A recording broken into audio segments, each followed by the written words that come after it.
What's up? Back. So this is part two. So yeah, I have my son in the room, and like the hospital I'm at is real cool. Like you can have this they call it celebratory dinner, and they have filet mignon, all kinds of stuff. It's like a gourmet dinner. They bring this table in, and dress.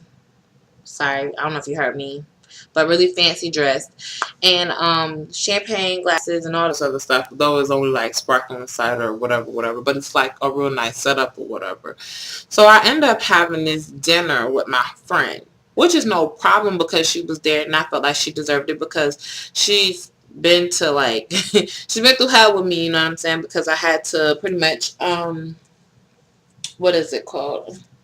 Yeah, since y'all seen I done locked my hair up and stuff. I don't know if y'all like it. Y'all let me know. So, um, we had a celebratory dinner or whatever, and we're eating and stuff. It was just like my labor and delivery was like bittersweet because like this person that I planned this child with, was not there. But, I was grateful for who was there. I was grateful for who was there. You know what I'm saying?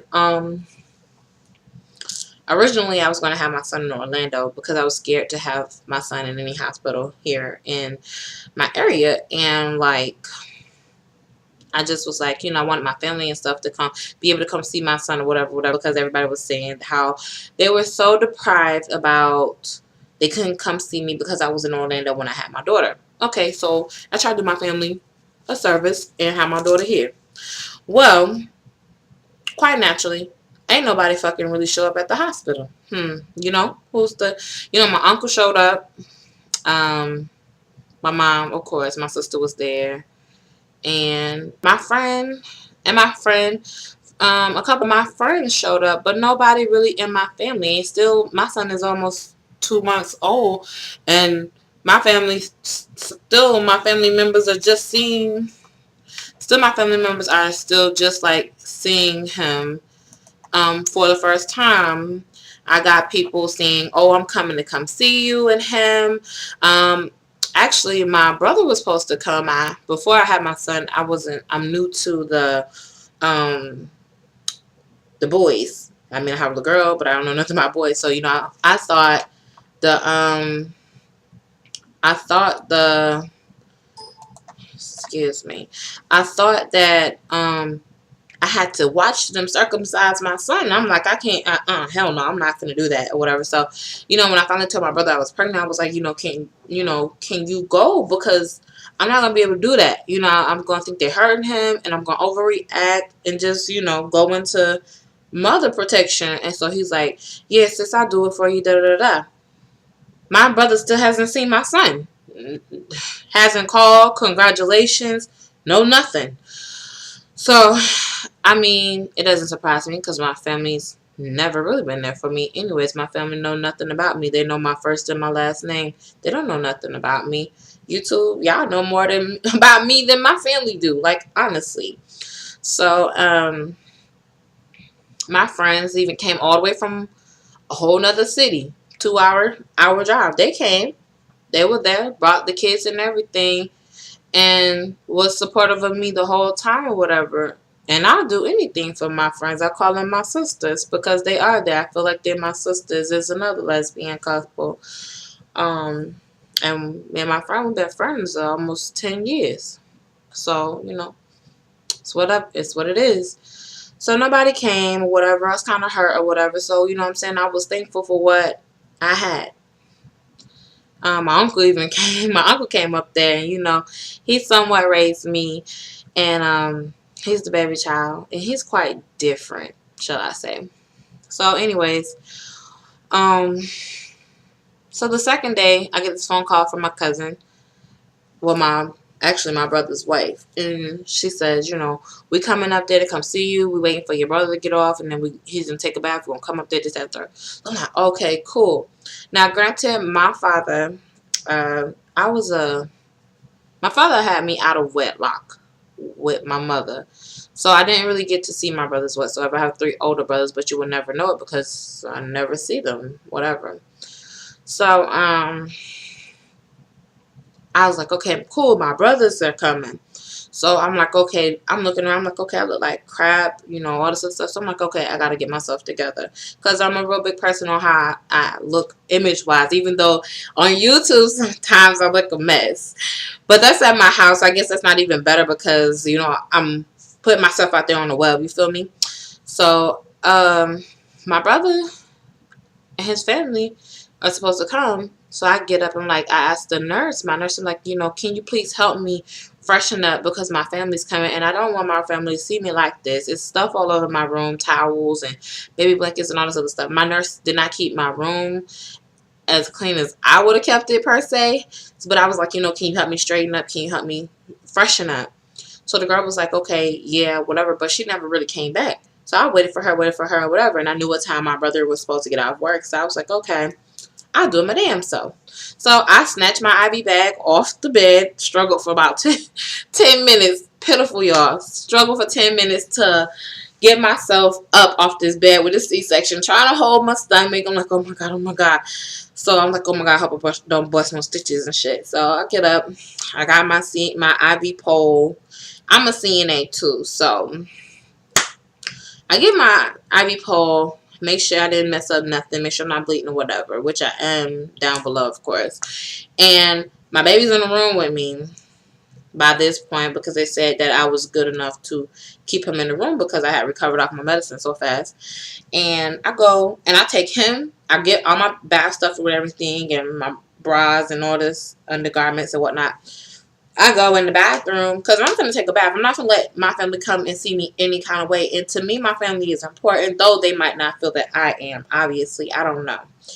My family is more, I believe all people families are dysfunctional in some kind of way, but I think mine is just the supreme.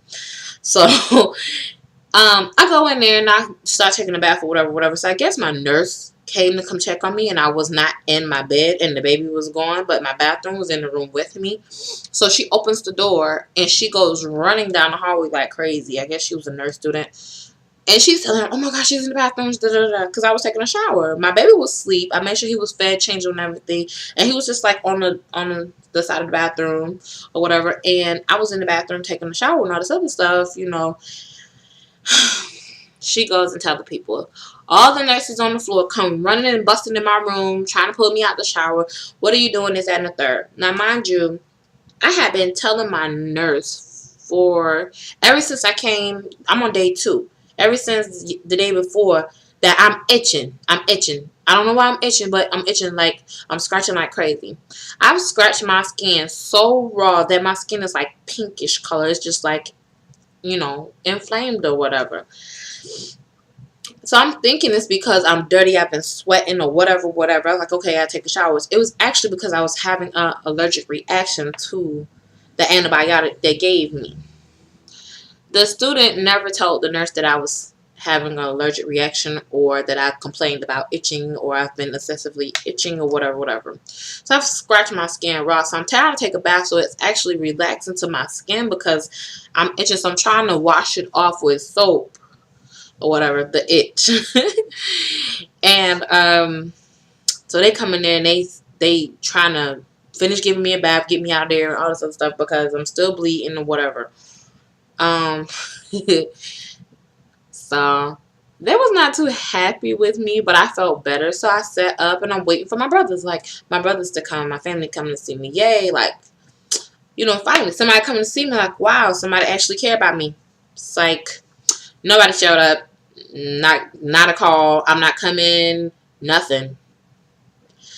Still, my baby's almost 8 weeks and nobody showed up. But you know what? It's cool, because I'm happy and I'm content with my son.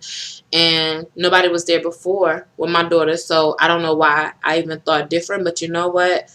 I'm a type of person that I give people benefit of the doubt. It might seem like, yeah, the demeanor that I carry, you wouldn't know. It seems like my bark is bigger than my bite. I think that's how you say it, y'all. Whatever. But I'm not a mean person. I have a real big heart. It's just that my heart is so big, because it's so big and helping people and stuff like that, it gets stepped on a lot.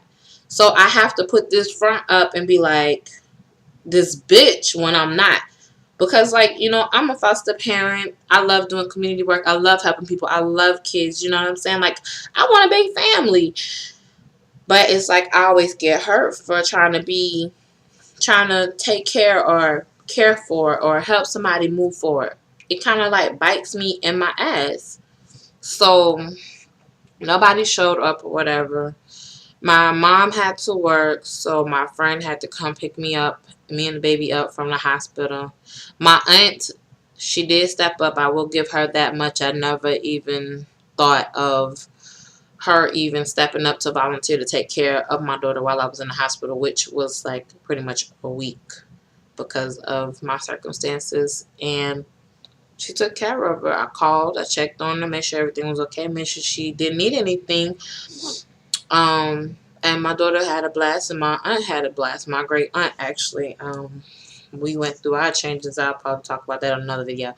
A long time ago when I had my daughter. And she kept my daughter. Now, that was a real big step up, and I really do appreciate my aunt, I really do appreciate my aunt for all that she did or whatever. Because my mom couldn't keep my daughter.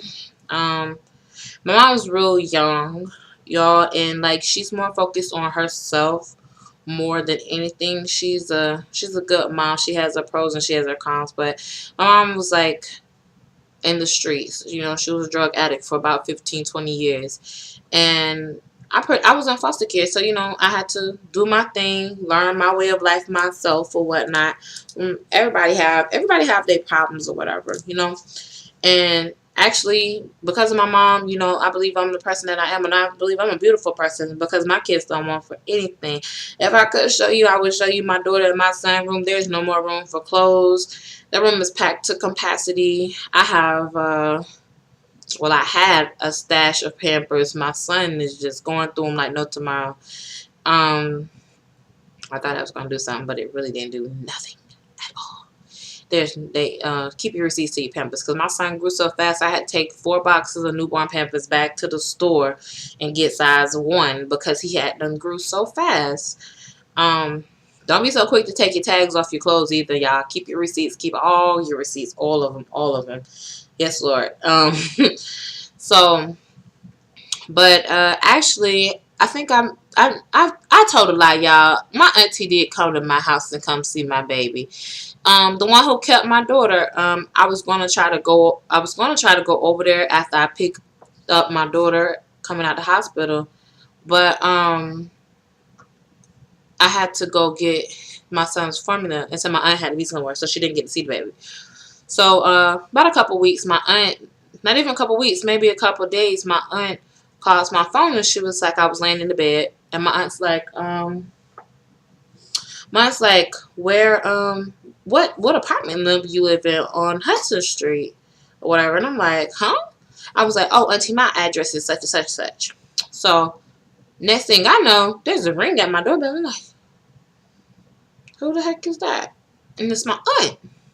Y'all, my aunt never goes anywhere. She don't go nowhere. She don't even go to the grocery store. She sends her husband.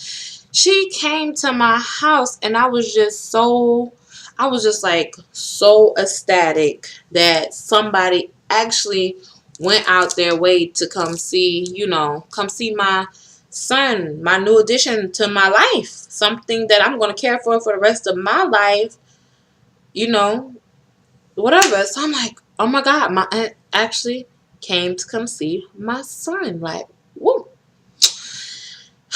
I started crying, and she's like, why are you crying? I was like, because auntie, I didn't even think you liked me. Don't laugh at me, y'all, because I really didn't. I have to tell y'all the history about me and my aunt.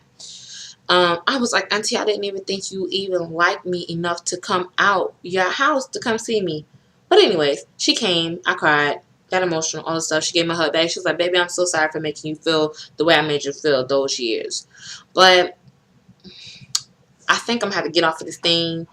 But I'll hit y'all up and give y'all some new updates. But hit me up. Let me know something. Make me feel loved, y'all. I'm coming back at y'all. I'm so sorry. Like, forgive me. Please. Mwah.